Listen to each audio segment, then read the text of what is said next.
It's one of New York's biggest family days out. 3.5 million people are expected to turn out to see the famous giant balloons at the Thanksgiving parade. Yeah, that in New York, of course. But so-called Islamic State has described the parade as an excellent target.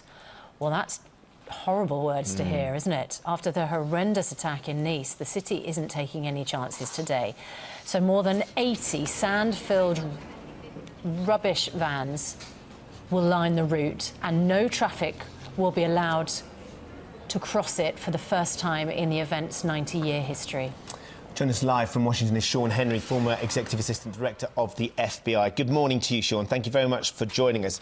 As Susanna's just outlined, the fact that ISIS have turned around and said this is a great opportunity for us to strike what is going to be a huge family day out in New York is a really worrying prospect. How are New Yorkers feeling about that? Well, you know, we know that ISIS looks to target these types of events, holidays and major gatherings, and Thanksgiving is one of the biggest events here in the United States, a holiday. The FBI has joint terrorism task forces that's made up of police officers from the New York City Police Department, state police, other federal agencies. These officers, the law enforcement community, has been working for many months preparing for this event and others. They're aware of the rhetoric that they've heard from ISIS. They're aware of the types of threats and what those risks are, and they're working their intelligence sources to prepare so that this can be a safe event for all Americans. Yeah. We saw what happened in Nice, and this was one of with the garbage truck that careered down the promenade. That's one of the ways which they're suggesting might be effective for this occasion. Do you foresee that being an issue? Do you think that that's going to be possible? I mean, have they showed their hand almost too easily, so whatever happens, that's not going to happen on the weekend? You know, there's so many potential threats when you've got more than 3 million visitors. There's many different ingress and egress points at a venue like that.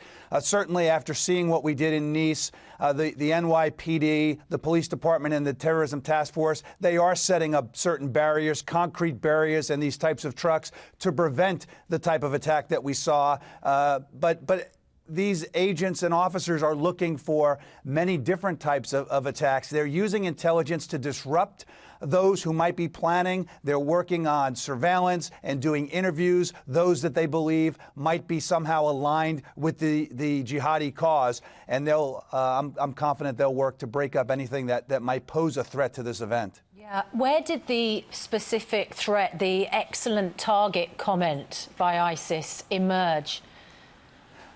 ISIS puts out different pieces of propaganda, and in one of their recent magazines online, they put that in. There's a lot of chatter on social media that they're constantly engaged in. They do a lot of recruiting. They're looking to radicalize people. They do fundraising online. So there are many areas where the intelligence communities globally are able to intercept and track some of these communications. But that type of information is of great value to those who look to disrupt these types of attacks. Sean, is there a sense that now that we know that Donald Trump is going to be your new president, the president-elect, that America is somehow more vulnerable to these sorts of attacks because the far right, or indeed the jihadist, or as you suggested, the Islamic extremists, can see him as being a very volatile character, and he could be somebody that they could engage in some sort of battle with?